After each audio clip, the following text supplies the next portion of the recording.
Hello everybody, it's Kholi from Geneva Academy, and today we're going to speak about climate change and global warming.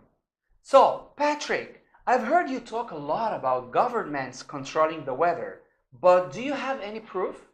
Well, what you've seen increasingly over the last 30 years is a plethora of documentation that's been released into the public sphere detailing two parallel lines of endeavor. One is the US military arming the climate as an instrument of war. The other is scientists' plans to control the weather, geoengineering as a technological solution to the question of climate change and global warming.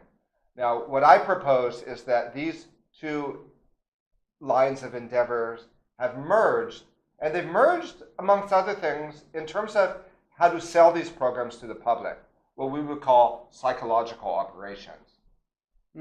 I think I know where you are going with that. How can you say that global warming, climate change isn't happening when that's still science? Always question civil science. I will absolutely not accept that the extreme weather events we've grown so accustomed to, heat waves and droughts, forest fires in the Amazon and in California, earthquakes and hurricanes, all these are just some elaborate US government program? Are you a climate denialist? Always question settled science and ask who benefits. Is there a political agenda?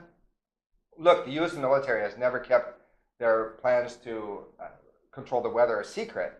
Well, geoengineers have come out of the closet with their intentions to engineer the climate as a way to cool the earth as a response to climate change. Okay. The only relevant question to ask is to what extent these programs have already been deployed. And there's a lot of evidence they have, including direct observational evidence. Okay, what are some of the proposals? Well, the Bill and Melinda Gates Foundation have an interesting one. They're talking about putting hot air balloons in the sky that would slowly release particles to block out the sun. And they say that by doing this, they could actually mimic the effects of a volcanic eruption, and by doing so, lower Earth's temperature by at least 4 degrees. Look, at the end of World War II, the US Navy had developed a tidal wave bomb in order to make tsunamis. Fast forward to the Vietnam War, the US Air Force was able to extend the monsoon season to flood the trail that was used by the communists. In 1996, the US Air Force released a document. It was called Owning the Weather by 2025. And it was a 30-year plan. And they say that they're going to tap into the ionosphere in order to own the weather by the year 2025.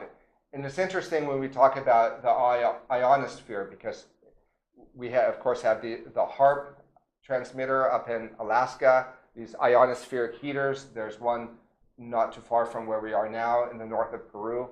And the way it works is they use phase array antennas to beam billions of watts of radio frequency up into the ionosphere. And then they can bounce it back down, beam it back down to Earth anywhere they want, and heat up the land and heat up the sea and create earthquakes and hurricanes. But 1996, the year this document was released, is an interesting year because that's also when you start to see the overhead spraying in the US and in all countries where there are US military bases, the fake clouds, and it's only increased exponentially since then, so that in parts of California, like where I was, you don't even see the blue sky. The airplanes come in the morning, and everybody that sees the photos compares it to fumigation.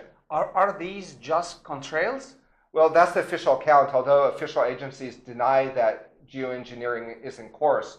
They describe a scenario where they say they would like to do it, and if they were to do it, it would look exactly like what critics of geoengineering say they've been observing at least since the end of the 90s, or mid-90s. The problem is you have to explain why the clouds, the fake clouds, are staying in the sky all day long. and if you're in a mountaintop or on a mountaintop or in a small town, it's not really logical to assume that there's going to be airplanes flying all day long, leaving loops 5 minutes in either direction. This is the chemtrail phenomenon, and this is why we're showing the photos. So geoengineering is the biggest elephant in the room, and lab tests worldwide prove that the lethal particles used in these programs are raining down on all of us, contaminating every breath we take and every bite that we eat. Okay. Okay. Thank you, Patrick. That's the end of our episode. We're looking forward to seeing you in next episodes. Goodbye.